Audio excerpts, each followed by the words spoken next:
You are listening to RudolfSteinerAudio.com.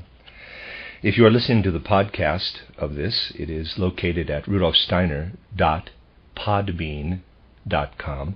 Please consider becoming a patron. Lecture 8 of the Genesis Lectures by Rudolf Steiner. In the course of these lectures, we have described how the earlier preparatory stages of the Saturn, Sun, and Moon evolutions have entered into the development of our Earth. We must, of course, always bear in mind that what concerns us most of all, what is most important, is the development of man himself. We know that man is, so to say, the firstborn of our whole planetary evolution. If we look back to Saturn, we are struck by the fact that in this state of weaving warmth we can speak only of the first rudiments of physical man, and that as yet nothing of what surrounds us today in animal, vegetable, and mineral kingdoms existed. These were added after the human kingdom was already there. Hence we have to ask ourselves how the story of creation according to Genesis is to be reconciled with the facts of human evolution. We shall soon see that everything which today we seek to learn through spiritual investigation is fully confirmed. On a superficial reading of Genesis, it might seem that man emerged for the first time as if suddenly fired from a pistol on the sixth day. Yet we know that the human kingdom is the all-important one, that the other kingdoms are, as it were, byproducts of human incarnation. So we ask ourselves where the human being is to be found in the days before the sixth. If the Earth develops as a kind of recapitulation of the Saturn, Sun, and Moon evolutions, we should expect to find the human being there all the time. We should expect to find him long before the sixth day. How is it that we find no earlier mention of man in the Genesis account? First of all, let us observe that Genesis, when beginning to speak of the creation of man, uses the word Adam. Footnote: in the English Authorized Version, the word Adam does not appear until chapter 2, verse 19, but in Hebrew the same word is used for man. End of footnote. And in ancient Hebrew priestly language, the word Adam does correspond more or less to our word man. But we must learn to understand more exactly what Adam means. The word called forth in the soul of the Hebrew sage a mental picture, which can perhaps be rendered in English as the earthy one. Thus man is preeminently the earth being, the consummation of all earth existence, the final fruit of earth incarnation. But everything which comes finally to maturity in the fruit is already inherent in the nature of the plant. We shall not discover man in the earlier days of creation unless we are clear that in reality it is not the physical man that precedes the soul spiritual, but vice versa. We have to think of the physical earthly man of today much in the same way as we think of a small quantity of water which we cool down and allow to solidify into ice. We have to think of the soul spiritual man as solidifying, condensing to earthly man through the work of the Elohim on the sixth day of creation, just as water freezes into ice. Thus progress up to the sixth day consisted in a condensation of the soul spiritual part of man to the solid earth man. On the preceding days, we must not expect to find man in the region of what has been cast off and is developing supersensibly according to appropriate physical laws. We must expect to find him in a soul spiritual condition.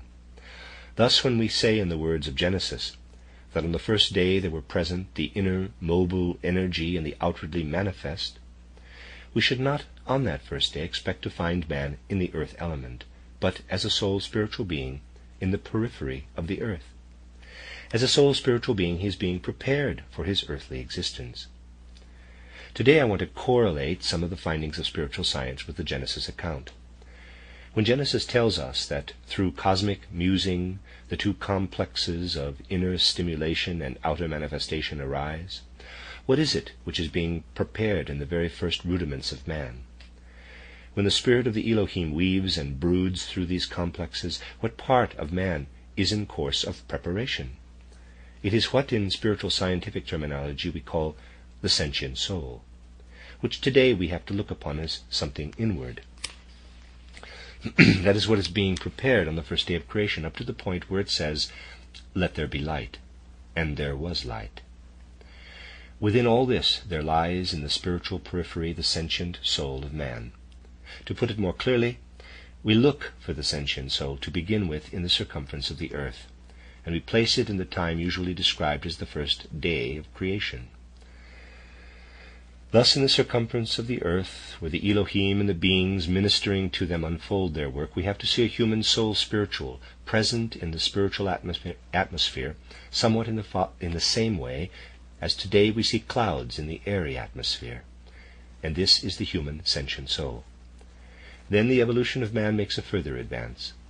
On the second day of creation we have, in the circumference of the earth, the refining of the sentient soul into the intellectual or mind soul. When the sound ether strikes into the developing earth, when the upper masses of matter separate from the lower, there is, as part of the upper sphere, weaving in the upper sphere, a man consisting entirely of the rudiments of the sentient and the intellectual or mind soul.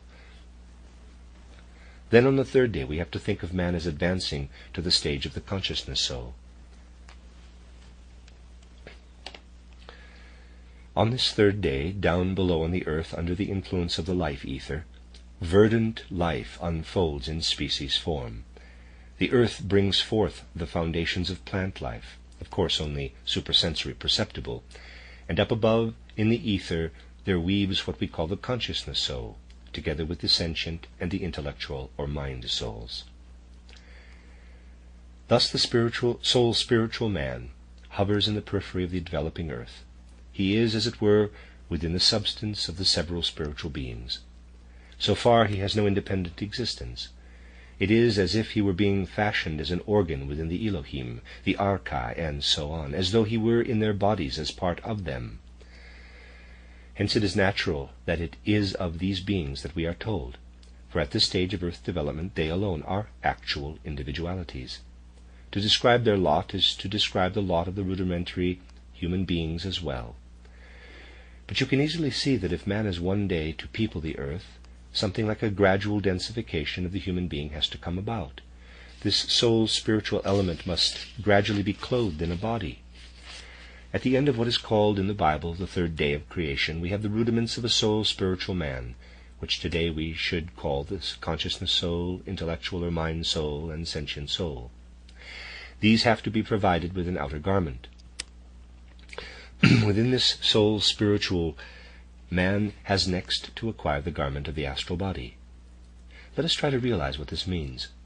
When today can we study the laws of the astral body isolated from the physical body?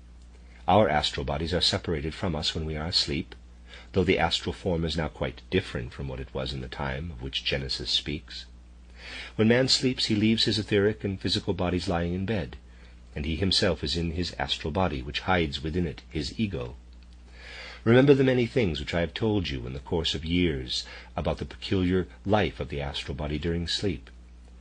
From my occult science you will recall that when the astral body is outside the physical and etheric bodies, currents go out from it. It begins to make connections with its cosmic surroundings. When in the morning you come back from the sleeping to the waking state, you have absorbed strengthening forces from the whole cosmos. During the night our astral body has been united through its effluence with the entire cosmos. It has been united with all the planetary beings associated with our Earth.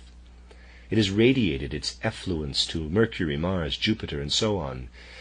And in these planetary beings are the strengthening forces which give to the astral body what it needs to enable us on its return to continue our waking life in the physical and etheric bodies. During the night our astral bodies are diffused and enlarged to a cosmic existence.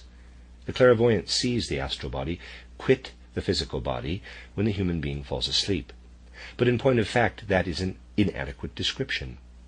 The astral body winds its way in spiral form out of the physical body. It moves as a cloud in spiral form.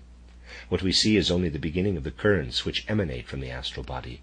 They go out into cosmic space and gather forces. They drink in the forces of the planets. And if anyone tells you that the astral body is what can be seen by a clairvoyant, hovering like a cloud in the vicinity of the physical body, it is not true. During the night, the astral body is poured out over the whole of our solar system. During sleep, it is united with the planetary beings. That is the very reason why we call it the astral body. None of the interpretations of the term astral body coined in the Middle Ages is correct. We speak of the astral body because during sleep it is in inner union with the starry world, the astral world, because it rests in the world of the stars and absorbs their forces. When you grasp this fact, which is confirmed by spiritual investigation, you will say to yourselves, quote, "Then surely the first influences which formed this astral body must have streamed to man from the astral world, the world of the stars, and the world of the stars must have been present in the developing earth." Unquote. Thus, when we say that on the fourth day of creation, what had hitherto been soul spiritual clothed itself in the laws and forces of the astral body, then on that same fourth day the stars, the astra, must have unfolded their activity in the periphery of the earth. And the Genesis account confirms this. In the passage on the fourth day of creation, Genesis gives a description of the clothing of man, man still in the spiritual or astral periphery of the earth, with the astral body, with the activity of the starry world, which belongs primarily to our earth. And this description agrees with what we should express as, quote, "the human astral body is formed in accordance with its laws," unquote. Thus here too we find a deeper meaning in complete harmony with what clairvoyant investigation has today to tell of modern man. We shall see that at the time of which Genesis speaks, the astral body was not the same as our own astral bodies are during the night, but its laws were the same, and the activity which it developed was the same. We shall expect that during the next period, which Genesis calls the fifth day of creation, a still further densification will take place. Man still remains a supersensible etheric being, but a further densification does take place within the etheric. Man still does not make contact with the earth. He still belongs to the more spiritual etheric circumference of the earth. Here we touch upon something which it is extraordinarily important for us to understand for the sake of the whole development of man in his relationship with the earth. When we turn to the kingdom next to man, to the animal kingdom, a question may arise which we have often touched upon before as to why animals become animals and man becomes man. That man has evolved from the animal kingdom, as the crude materialism of today imagines,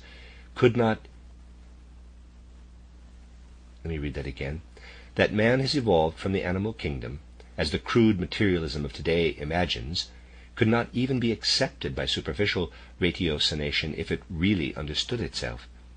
But nevertheless, if we study the course of the earth's development, we have to admit that animals made their appearance before man became visible as an earth being. Before man could become man upon the earth, appropriate conditions had to be prepared for his densification. Suppose that man had become dense enough to become an earth being, such as he is today, on the fifth day of creation. If he had descended to the solid earth at that time, he could not have acquired the form and substance which in fact he did acquire. Earth conditions were not yet ripe enough to give man this form. Man had to wait in the spiritual realm, and to allow the development of the earth to proceed by itself, because it could not yet give him the conditions suited to his earthly life. Man had first to mature within a psycho-spiritual sphere, a more etheric sphere. Had he not delayed his descent to the earth, he would have had to assume an animal form. It is, in fact, because the soul spiritual being, the group soul of these animal forms, descended when the earth was not yet ready for the human form, when it could not provide the necessary conditions for the earthly human form, that animals became animals. Man had to wait above in the spiritual realm. The beings which became animals descended too soon for human incarnation. At the time of the fifth day of creation, the earth was filled with air and water. Man could not fashion an earthly body for himself by descending into that condition. The animals, the group souls of the animals, who did descend into it, became beings of the air and beings of the water. Thus, while these group souls were clothing themselves in bodies derived from the substances of air and water, man had to wait in the spiritual realm in order to be able later to assume human form. What would have happened if man had descended into dense matter on the fifth day? His physical humanity would not have had the forces bestowed upon it which came to him through the elevation of the Elohim into a unity. We have already spoken of this unifying of the Elohim, and have said that Genesis indicates it in a most wonderful way by speaking first of the Elohim and later of Yahweh Elohim. We have said that the characteristic of the Elohim was that they wove in the element of warmth. Warmth was their element. It was, as it were, the body through which they manifested themselves. when at the end of the period of development described in Genesis, the Elohim had advanced so much further that we can speak of a unitary consciousness, a Yahweh Elohim. A change in their nature was involved. This change followed the same principle as changes in other hierarchical beings. You will remember that I spoke of the quote-unquote body of the thrones. We have said that at the beginning of our planetary evolution their body was sacrificed to the warmth element of Saturn. We have also said that during the sun evolution the body of the thrones was to be found in the element of air, and in the moon evolution in the element of water, and on the earth in the earth element, the solid. For the thrones, this condensation of their nature further and further from the state of warmth to that of earth betokened a kind of promotion. What was it that had to take place in order that the Elohim likewise could rise to a higher stage as the fruit of their creative activity? In accordance with the laws which govern such things, they had to progress to the next degree of densification. Just as in primeval times, in the transition from Saturn to Sun, the thrones progressed from the state of warmth to that of air, so we should expect the Elohim too, in attaining their unified consciousness, to progress from warmth to air.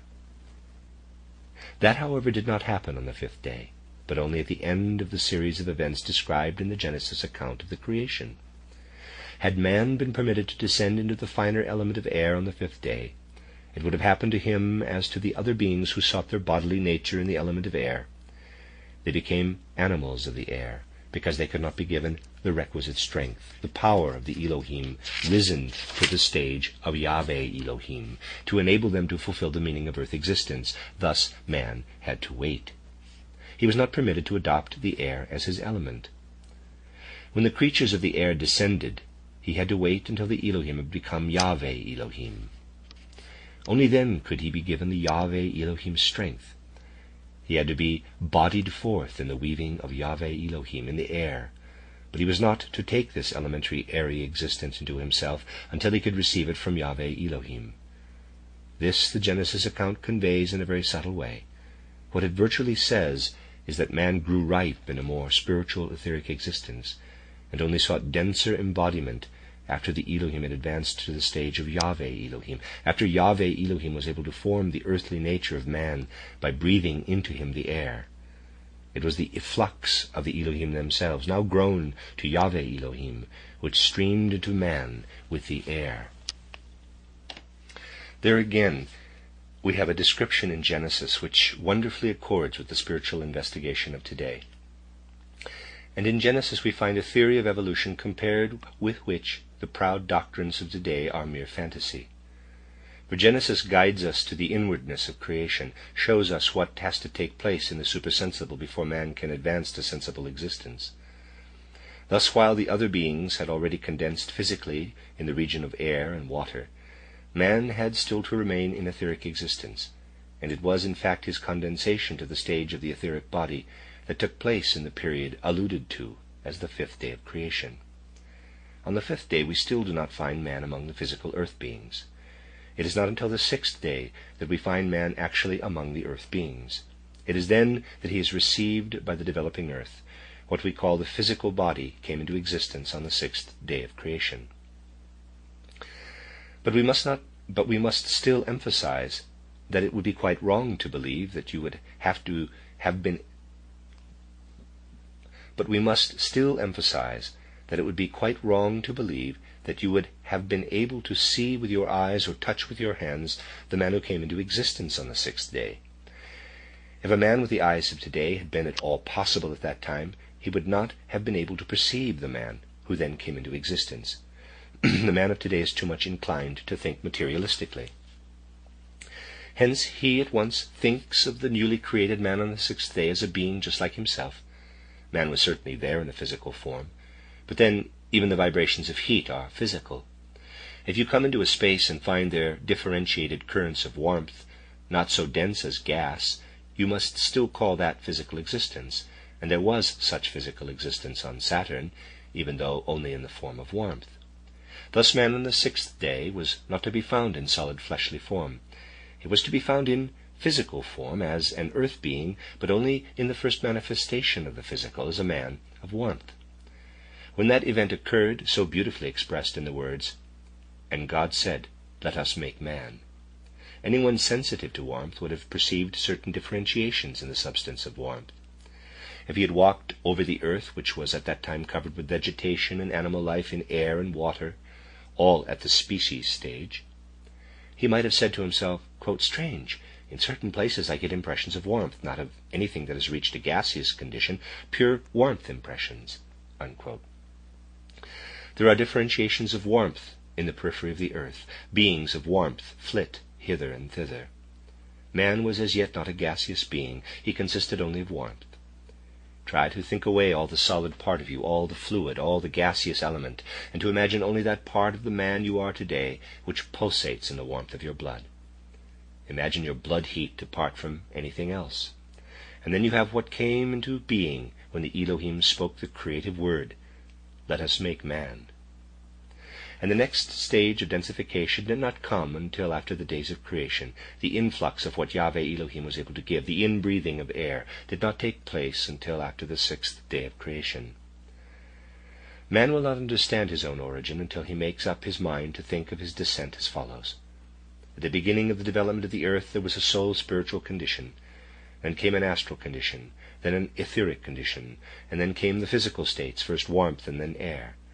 Even as regards the point of time, when after the 6 days of creation we are told, "And the Lord God breathed into his nostrils the breath of life," unless we think of man at that moment as consisting only of warmth and air, so long as we believe that a man of flesh and blood was already there, we have not understood our own origin.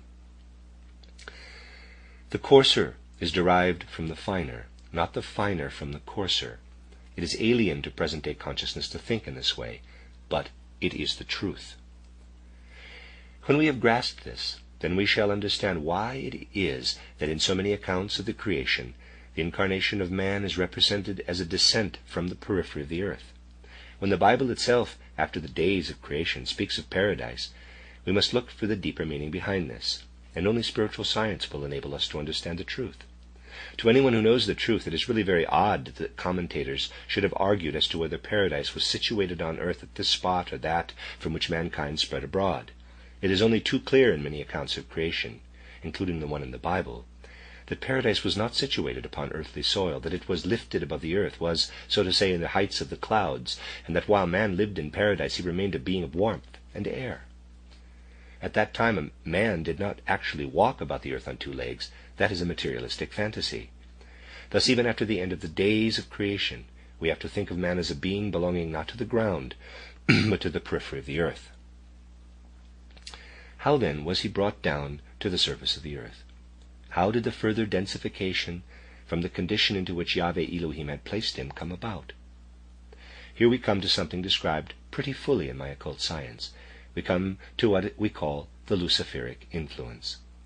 To express more precisely what we mean by this, we must imagine that the beings whom we have described as Luciferic practically poured themselves into the human astral body, so that after man had been built up through all the forces we have hitherto described, he received into himself the Luciferic influence. We shall understand what this means if we say that man's life of wish, of desire, everything anchored in the astral body, became permeated with the Luciferic element, hence became more violent, more passionate, more urged by greed, more self-centered, in short, what we today call egotism, the inclination to be self-absorbed and self-isolated, the preoccupation with securing one's own inner comfort, all that entered into man with the Luciferic influence. Everything good or bad which can be classed as a permeation by inner comfort or satisfaction entered into man with the Luciferic influence. It was, to begin with, an alien influence. Out of the astral body, as it had been hitherto, as it had been formed by the currents which streamed into it, another astral body now came into existence, one permeated by the Luciferic influence. The result was that the body of warmth and air contracted, condensed further. It was only then that the man of flesh came into being. It was only then that this further densification occurred. The man of pre-Luciferic times was to be found in the elementary existence of warmth and air. The Luciferic influence insinuated itself into the fluid and solid part of man. It lives in all that is solid and liquid. It is not at all a figure of speech, but literally describes the situation. When I say that through the contraction of the human body, brought about by the Luciferic influence, man became heavier, sank down out of the periphery to the surface of the earth. That was the expulsion from paradise. Man acquired for the first time the force of gravity. It was the Luciferic influence which brought him down to earth, whereas he had hitherto dwelt in its periphery. Thus the Luciferic influence has to be reckoned among the real formative forces of man. We find in a remarkable parallelism between descriptions derived solely from spiritual investigation and those in the Bible. Notice, nevertheless, how in my occult science I deliberately kept out all the things that would have occurred to one so easily if one had wanted to introduce anything out of the Genesis account. In the description given in occult science, I was careful to guard against that. I relied solely upon spiritual investigation. Now, in a certain passage of that book, we come to a description of the Luciferic influence, given from quite a different aspect. But when we have come to that, we have reached the very period of time which is described in the Bible as man's temptation by the serpent, by Lucifer. We discover the parallel subsequently. Just as gravity, electricity, and magnetism are forces which in a coarser way play their part today in the formation of our earth, so also the development of the earth could not have gone forward without the Luciferic influence. We have to reckon it as one of the essential earth-building forces. Hence Oriental accounts of the creation, though not with such delicacy as that of the Bible, have also placed paradise in the periphery of the earth and not on the earth's surface, and they conceive of the expulsion from paradise as a descent from the periphery to the earth itself. Here also, if we know how to interpret what is said, we find complete agreement between spiritual investigation and the Bible. But now let us consider yet another event. We have stressed the point that things are not so easy for the spiritual investigator as they are for the sort of science which works on the rough principle that, quote, in the night all cows are gray, unquote, and traces back the most varied events to the same cause. The spiritual investigator has to see in cloud formation something quite different from the formation of water on the surface of the earth. We have spoken of the cherubim as the guiding powers in cloud formation, and of the seraphim as the directing powers in the lightning flash that issues from the clouds. If now we look upon the expulsion from paradise as really referring to a descent from the periphery, we are describing almost word for word how man fell through his own weight, and how he had to leave behind him the forces and the beings who form the clouds and the lightning, the cherubim with the flaming sword. Man falls from the earth's periphery, out of the region where the cherubim hold sway with their fiery swords of lightning. There we have a spiritual scientific version that confirms almost word for word the account of the expulsion from paradise, according to which the Godhead placed the cherubim with the flame of the whirling sword before the gate of paradise. When you realize this, it becomes almost palpable that those ancient seers who gave us Genesis gazed with full powers of seership into the life of man weaving in the etheric heights, before he fell from the regions where the seraphim and the cherubim hold sway. So realistic are the Bible descriptions. They are not just similes or crude symbolism. They are the direct findings of clairvoyant consciousness. Men today misunderstand the conceptions of ancient times. The Bible is criticized on all sides as if it were naively saying, quote, paradise was a large garden planted with beautiful trees. Lions and tigers roamed about, mingling with the human beings, unquote. Well, it is easy to criticize, and one flippant critic has gone so far as to ask what would have happened to a man who was naive enough to stretch out his hand to one of these lions. If someone first invents a fantastic picture of something never intended by Genesis, it is easy to criticize it. This kind of outlook has only arisen in recent centuries. A schoolman of the 12th century would be astonished if he could come back to hear what he himself is supposed to have said about the Bible. It would never have occurred to a schoolman to have such notions about the Bible as are prevalent today. Men could soon find this out if they really wanted to learn. If we studied scholasticism properly, we should soon see what is clearly expressed in its writings, that it had an entirely different outlook. Even if there was no longer any consciousness that the Bible is a record of clairvoyant investigation, there was nevertheless still something very different from the materialistic and crude exegesis that came in with the 16th and 17th centuries. It would never have occurred to anyone in the early centuries of the Middle Ages to think like that. Today it is very easy to criticize the Bible as long as one ignores the fact that the ideas under attack were only born a few centuries ago. Those who inveigh against the Bible the most vehemently are fighting a fantastic invention of the human mind, not the Bible. They are shadow-boxing. It is the task of spiritual science, by communicating its findings, to point once more to the true meaning of the Bible, and so clear the way for the tremendous impact it should make upon our souls when we learn to understand what resounds to us so impressively from the ancient times. The end of Lecture 8.